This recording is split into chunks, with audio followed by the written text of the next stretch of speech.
Now joining me on the Oregon Man Clinics hotline is Max Torres, Oregon football and recruiting beat reporter for ScoopDuck on 3 and host of the Ducks Dish podcast. He's here with us for his weekly check-in on Oregon recruiting. Oregon sits at number 7 in the On3 recruiting rankings for 2025 and number 1 in a very early ranking for 2026.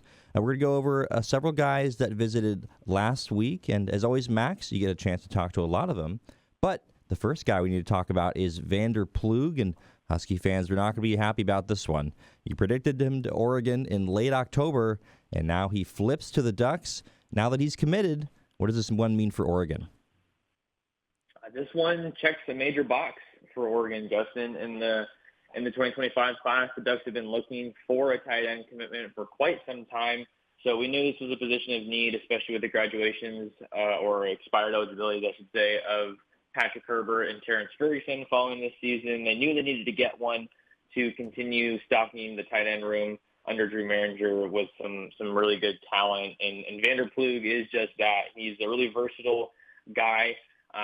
He shattered a bunch of records at Troy while there over his 4 years, and this season was a really, really big one. I mean, watching one of his games a couple weeks ago, you could definitely tell, oh, who's the D1 guy? Oh, yeah, it's that 6'6", 215, 220-pound tight end that just towers over everybody. So uber productive tight end. I think he's still got some room to add weight to his frame, which I think is probably going to need to be done. But I do see him kind of in a little bit of a similar mold of Ferguson in terms of just their body types coming out of high school. So awesome player and a really, really quality individual as well, because I got to talk to this guy for a while. I mean, he's been on my radar since even before Oregon offered back in the spring.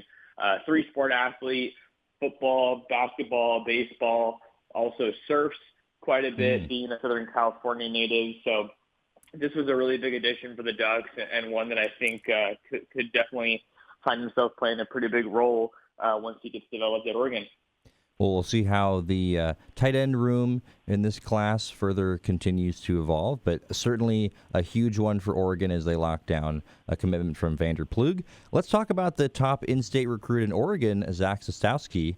You wrote an awesome article on ScoopDuck on 3 about him, and the Ducks waited a while to offer him, but as Zac reaches a final decision, do you have any indication on what Oregon has done to put themselves in a good position here?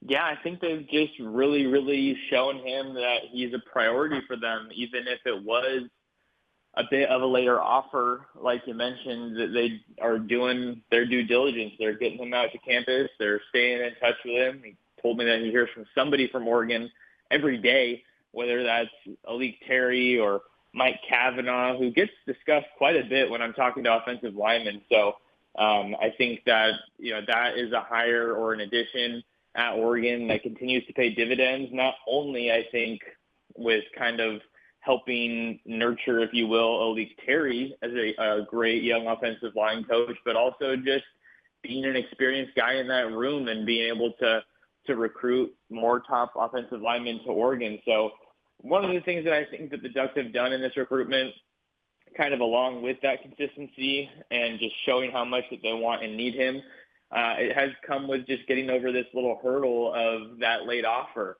When I talked to him, he said, quote, "I used to be kind of a little stingy just because I'm an in-state guy and they waited so long to offer me, but I don't really care about that anymore. At the end of the day, they did offer me, so they're all in now. So that's all that really matters to me." So he's got great relationships. They continue to strengthen those.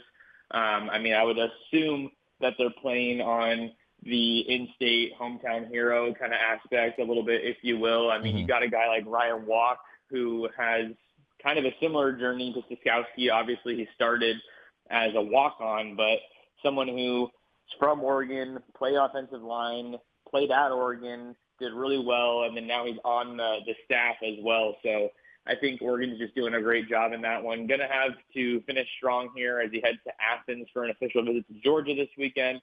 He'll also be making it out to Michigan for an official visit. They're the newest school in his recruitment before rounding out his official visit schedule with a trip to Eugene on November 30th when the Ducks play the school he's committed to, the Washington Huskies. Well, there you go. Trying to flip another Husky. I think that Duck fans would certainly be happy about that. And good for us. We've done a good job pronouncing his last name. I feel like we've gotten some good practice in that over the last couple months. Sure. Max Torres, Oregon recruiting reporter for ScoopDuck on 3, is here with us. The Ducks are doing their due diligence on edge players. The number 2 edge in the 2026 class was in Eugene last week as well. Anthony Jones from Mobile, Alabama. What have you heard from him, and if they made a good impression?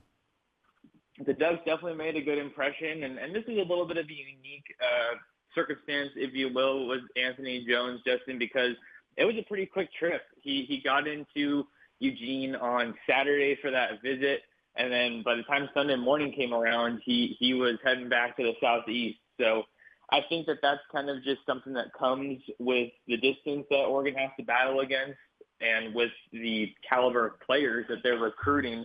But that was his first trip to Oregon, and even though it was a bit of an abbreviated one, he still felt like he got a decent look at kind of some of the various aspects, got to talk to Coach Lanning, got to meet Phil Knight.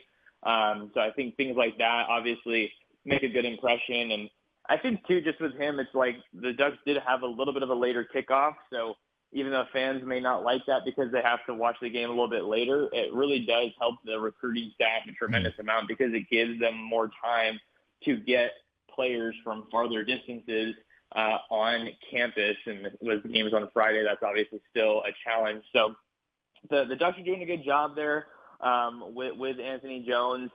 He's also getting recruited by Auburn, Florida, and Texas A&M, schools like that. But he got to sit down with Coach Lanning, which is always great for these recruits. And he was just really struck by his backstory and kind of how he came up as a coach. So the Ducks definitely have a lot of work to do there, I would say, with the number 1 recruit in Alabama. But getting him on campus now before that senior season, I think is definitely good. And it looks like they're going to try to get him back in January or February.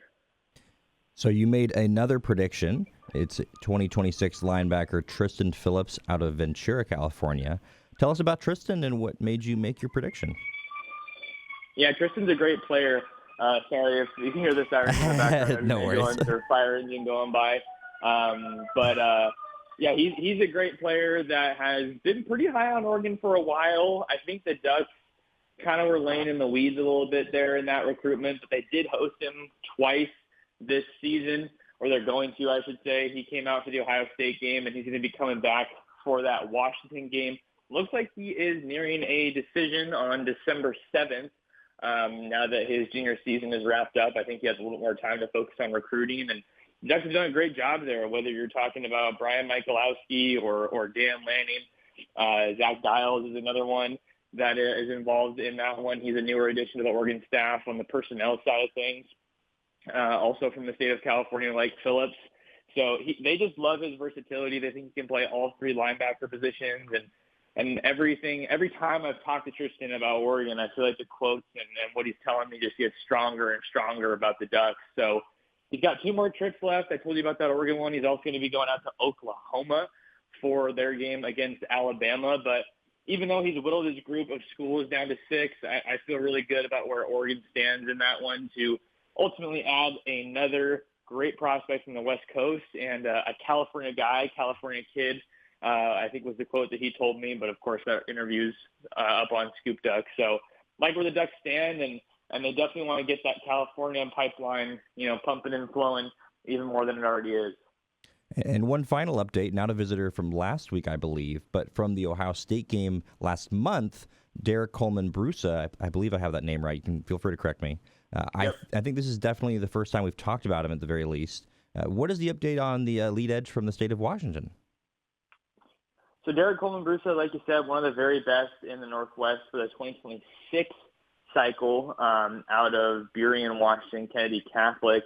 He's got Oregon as one of the schools standing out for him, along with the Washington Huskies early on in his recruitment. But he has really drawn quite a bit of buzz, from across the country.